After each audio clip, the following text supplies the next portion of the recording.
Okay. So I guess last time, as far as I remember, can you hear me well, or do I need to speak up?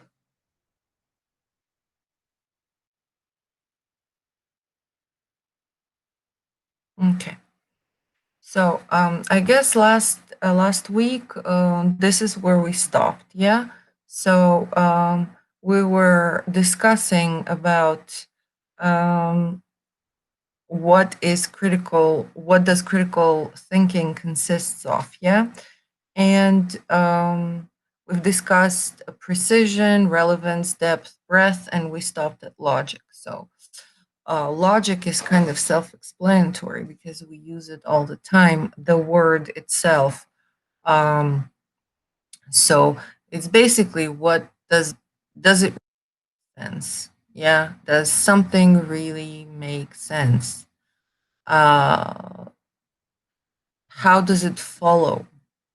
How does it follow um, the thought process, the experience process? How well does it fit to what we already know, to our experiences? Yeah.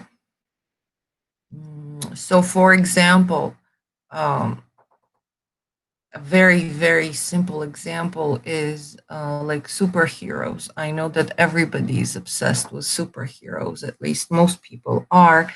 And I mean, is it logical? Is there logic behind the notion of superheroes? Uh, their existence, are they real? Yeah.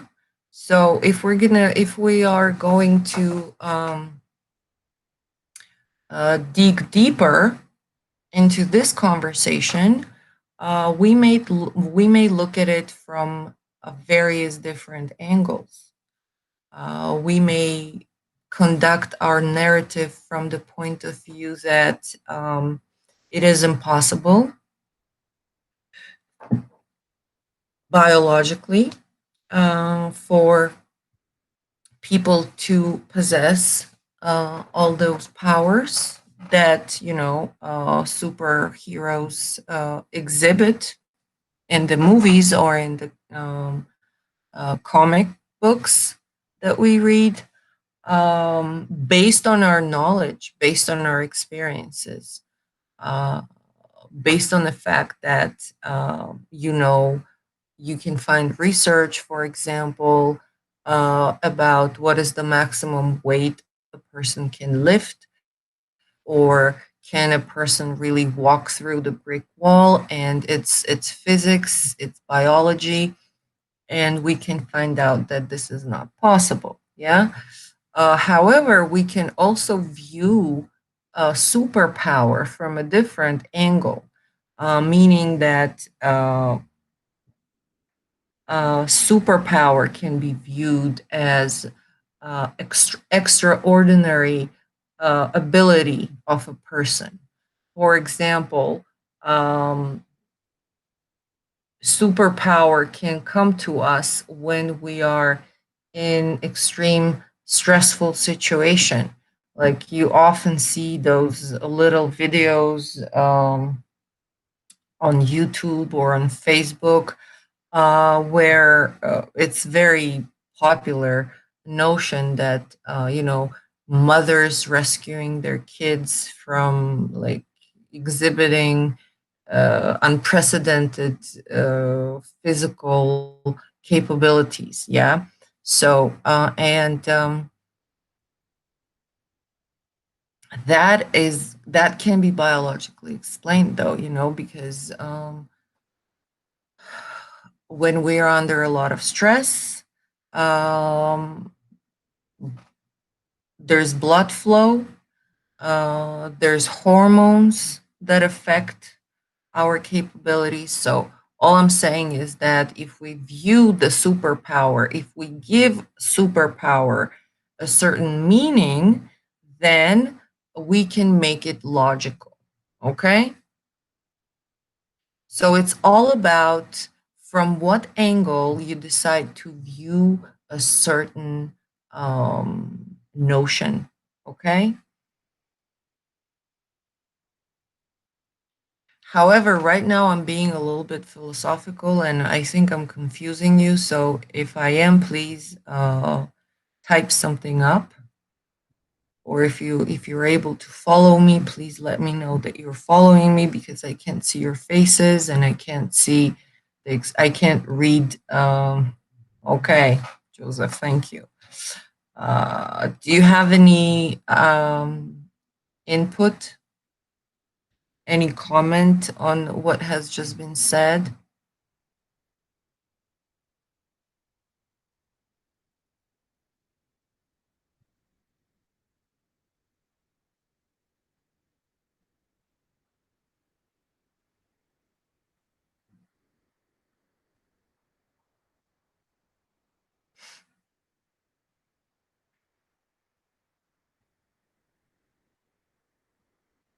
Okay.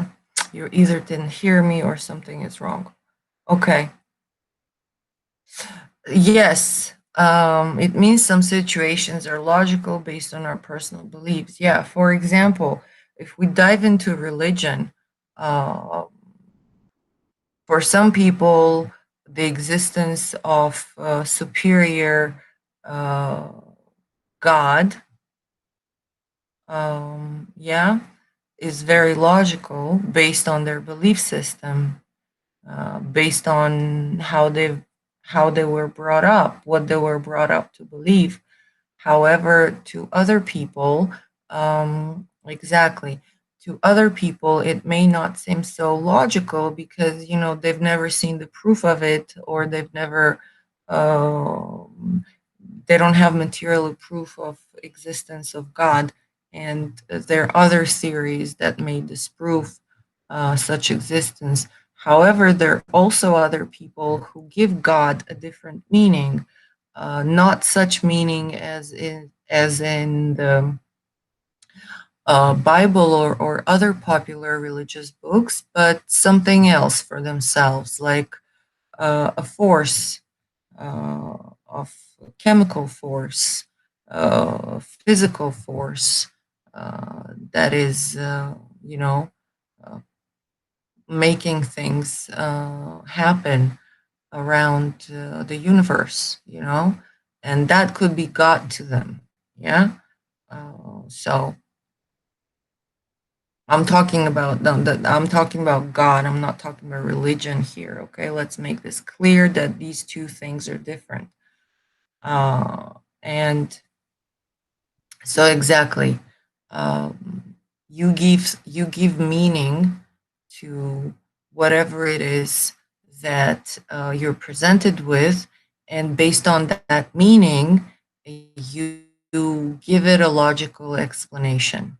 Yeah, and it always works that way. Uh, but uh, where critical thinking comes into this is where you're able to look at this notion from different angles.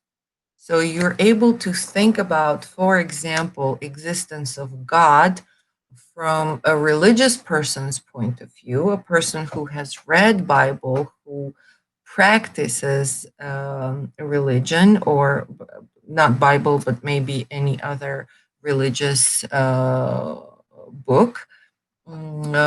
Yeah, from a perspective of a person who is an atheist, or just a spiritual person, or a person who believes in science. So taking all those things in perspective makes you gives you the ability to look at things and process things from different angles, yeah, from different points of view.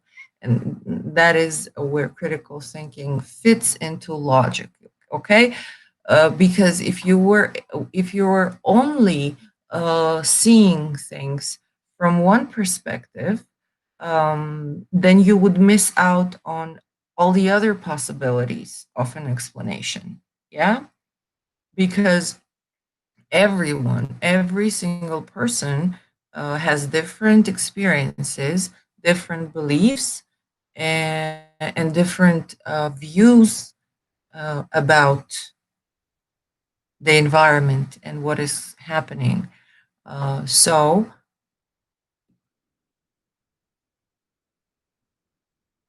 what do you mean literature might be included?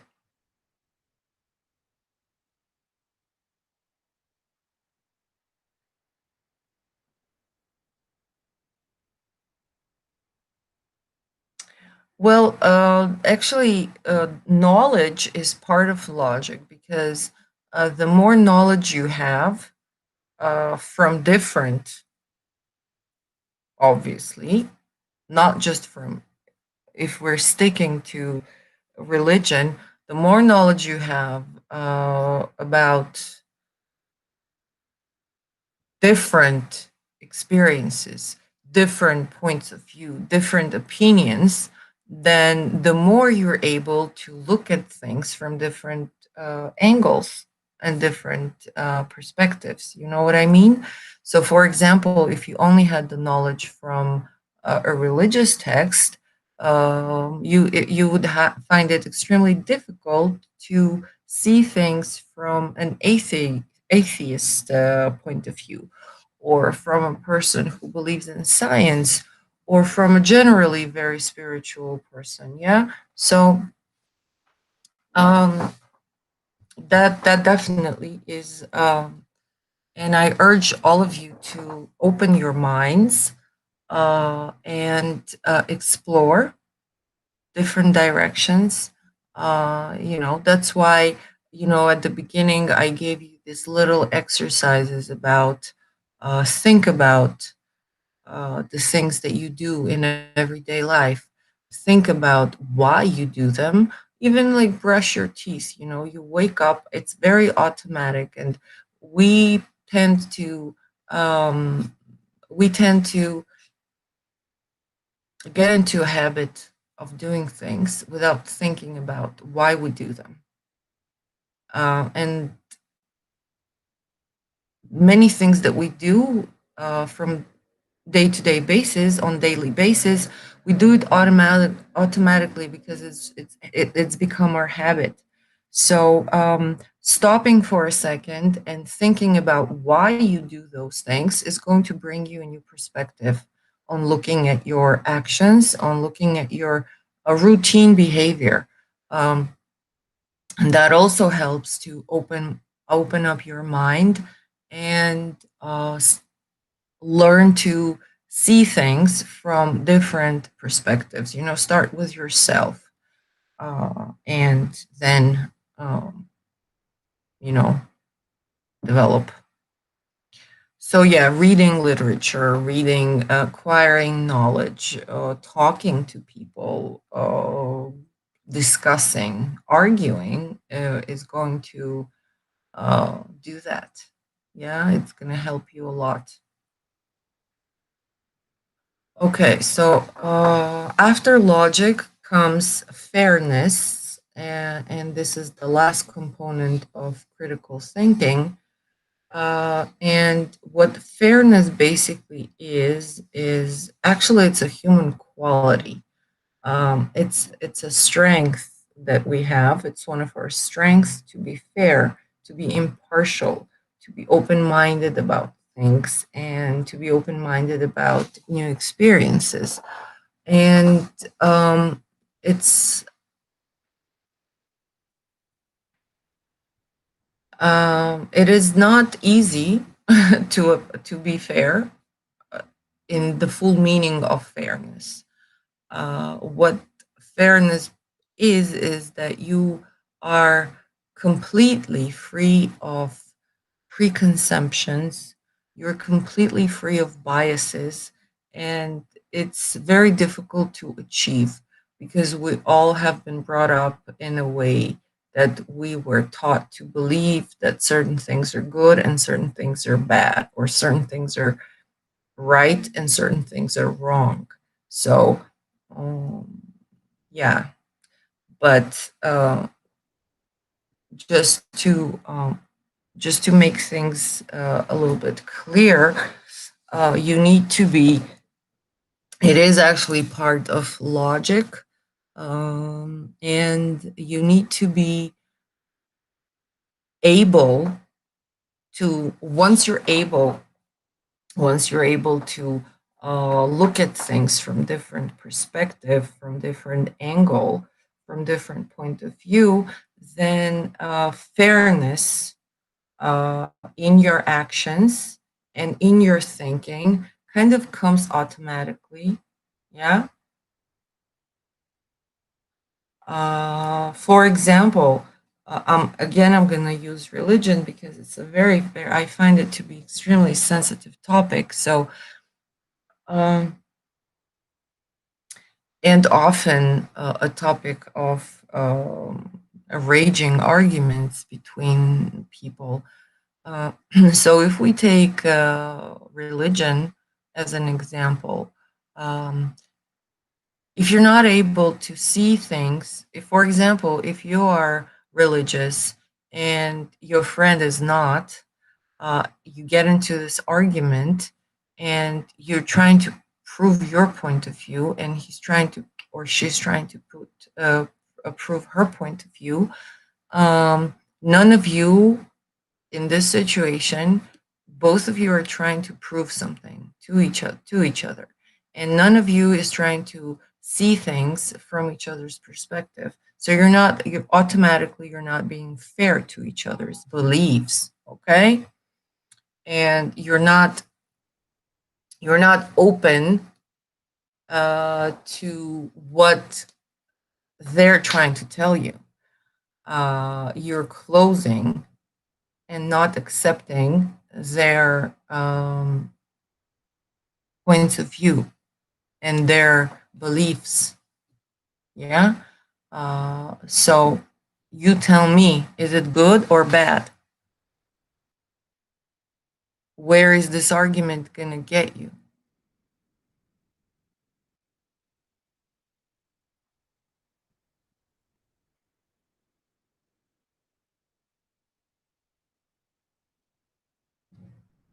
Okay. And you will hit a dead end. You will not get anywhere. Your argument is going to be pointless and it's going to be a waste of time because all you're going to be concentrated on is proving your point of view. And that's not a logical, nor fair, nor broad discussion. Okay?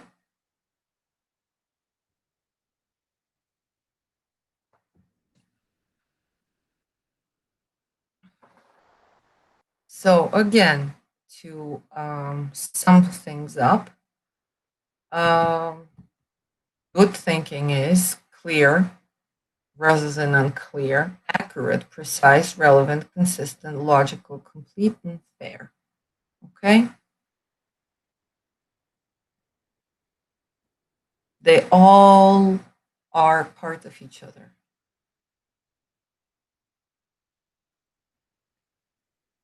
And the way to get there is to open up your mind and start thinking.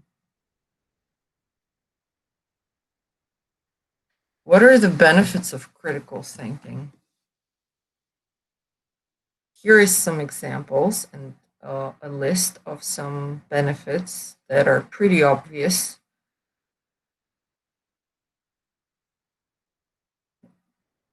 And I divided them into these three categories, but it does not mean. Okay, is it better now?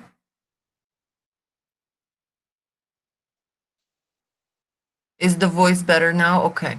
So I should move away from the microphone.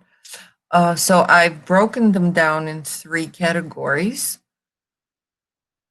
But it doesn't mean that they necessarily have to fall under those categories. So just consider them. It should be uploaded on your drive. I sent it already, but I will resend it just to make sure it's there. Understanding the arguments and beliefs of others that we have already discussed. Yeah. critically evaluating those arguments and beliefs. Yeah. And that this part is when you're trying to critically evaluate arguments, you need to ask yourself a question: why am I critically evaluating these arguments and beliefs for myself? For example, the reason why I put this in academic performance, because if you're critically evaluating things, it could both be for yourself and for example, an assignment that you have to complete, yeah, which doesn't necessarily have to fit in your belief system and what you think is true. Is it can be something that you have to do absolutely for an assignment. But critically thinking does not always have to benefit only you, and does not always have to come to a point that you agree with it. Okay. It only means that it's something that has to make sense and something that has been worked at.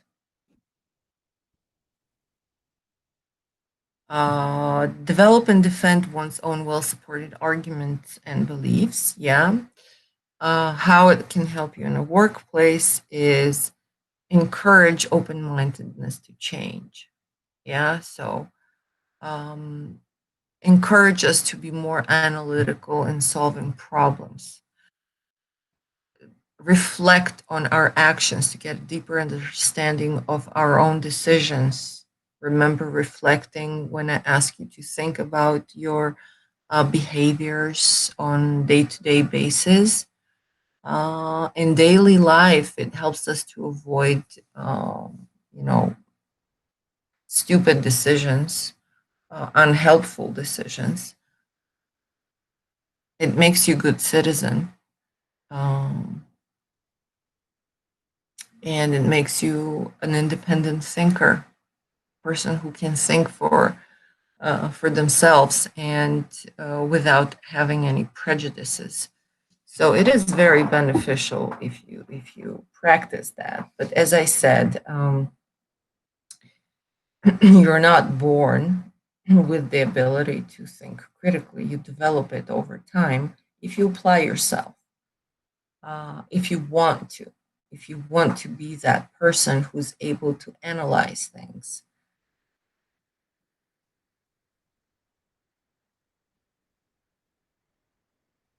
Okay, here are some questions.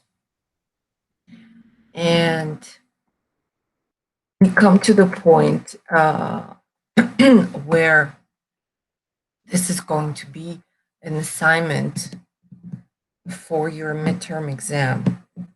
Okay, so I hope that everybody can read this from the PowerPoint. So I'm going to give you 2 weeks from now. So today is the 1st. So obviously, 15th is going to be the deadline of submission. Can you hear me?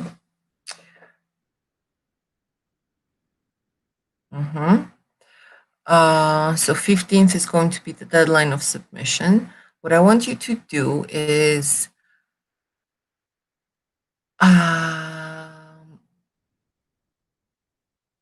I want you to write. I want you to think about these two questions. If critical thinking is so important, why is it that uncritical thinking is so common? And why is it that so many people, including many highly educated and intelligent people, find critical thinking so difficult? I want you to really think about. Now, again, I don't want you to research this. I want you to use your own thinking, okay? And trust me, if you copy some article from Google, I will know about this. So, uh, I am going to set a limit of minimum words that I expect you to write, and there isn't going to be maximum, okay? So I want, and I'm doing this because I know that it's difficult, I know that it's summer. I know that you're stressed out, and I know that you have a lot of exams. Uh, so I'm going to give you a minimum of 400 words. Okay. Do not write less than 400 words. So you have to answer these two questions. And I want to see your thinking behind this. Okay, guys? Really. So take your time, think about it, and write it. Okay? Message clear. I'm gonna send an email. All both of them, 400 words minimum. Okay, you can go as much as 1,000, but minimum is 400. Okay, and I'm doing this because I don't want you to write in one sentence the answer. Okay, you need to show your thinking process. I need to see how well you're able to articulate your thoughts, and I really want you to, you know, uh, have. Don't worry. Yes, you can add anything, but it has to be your own. Okay. I don't want Google. I don't want some article. I want yours. Okay. Your point of view in answering these two questions.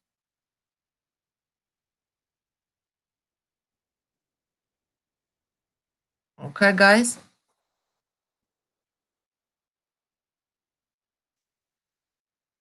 And to help you with that, I'm going to add here are some helpful um,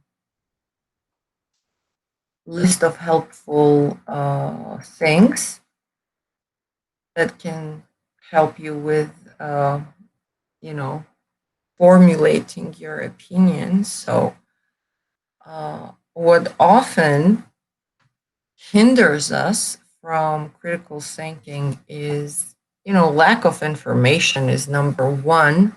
Yeah.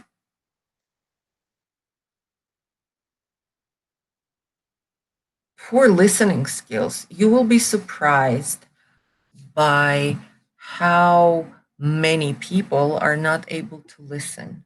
Okay? Prejudices, biases. So that's all fairness, basically. Okay? Narrow mindedness, closed mindedness, wishful thinking, overpowering emotions when you're in rage or fear or anger, um, stereotyping, sociocentrism, egocentrism, the fact that you're not able to confront the fact that you might be wrong.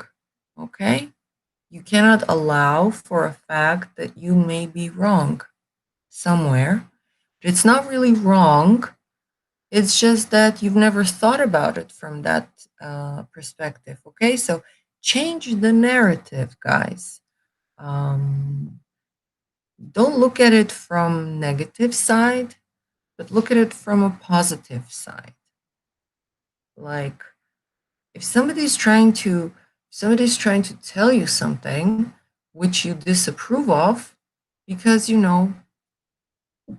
um, you've never experienced it that way, uh, don't take it as an insult, but take it as a okay, this is something new, this is some new opinion that is being thrown my way. What am I going to do with it? Am I going to accept it? Am I going to think about it? Am I going to uh, change myself because I heard it? Or I'm going to take it as gratefully that somebody gave me their point of view and made me more aware that there are people who think that way. Okay,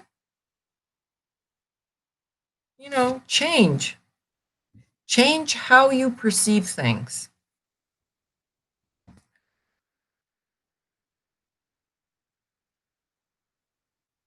And the again, those barriers that I've stated in a previous slide, there are a lot of them. So I narrowed them down to five that I think are, you know, the most important and the most powerful barriers to um, critical thinking. So egocentrism, self-centered thinking, self-serving, self-interested thinking, thinking that only serves you and only you. Okay, sociocentrist is group bias, conformism. Thinking only what the group that you belong to thinks, and the group can be as large as a country.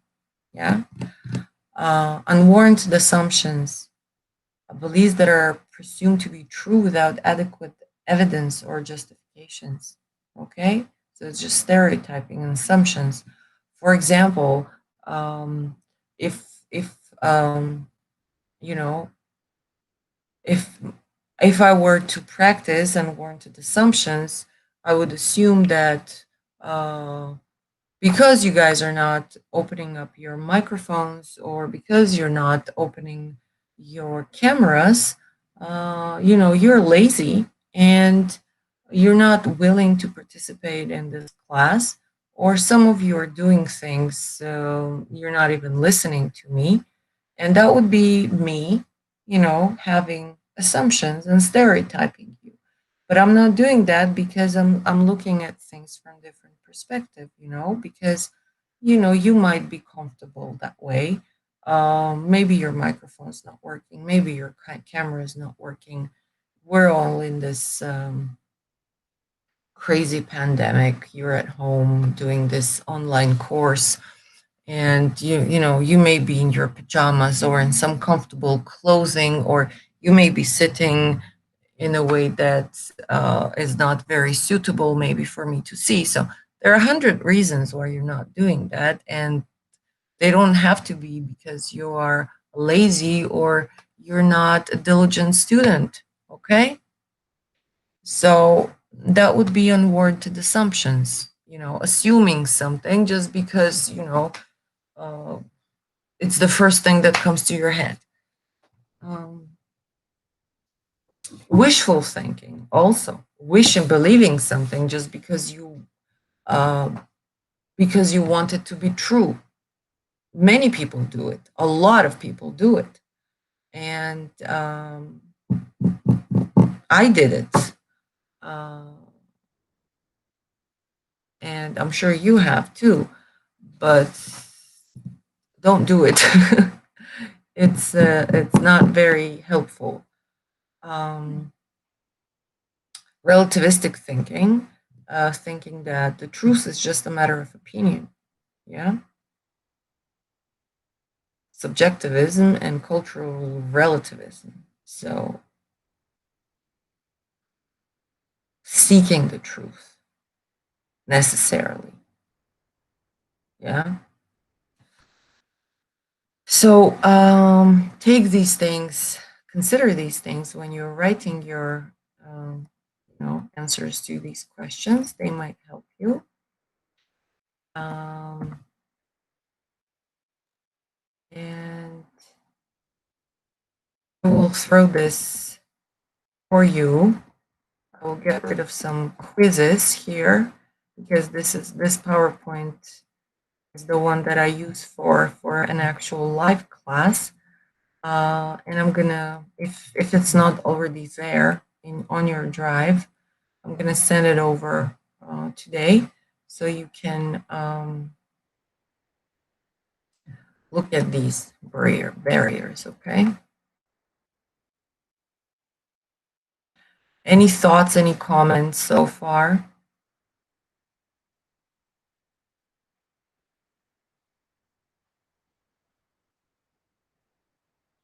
Not at all. No insight, no, uh, nothing that you said, aha, okay. So that might be something interesting. Or on your drive, Sanat.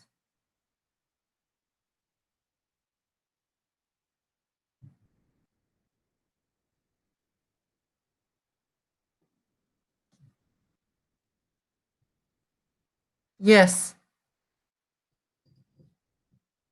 if they're not already there, I will send them over today. Okay?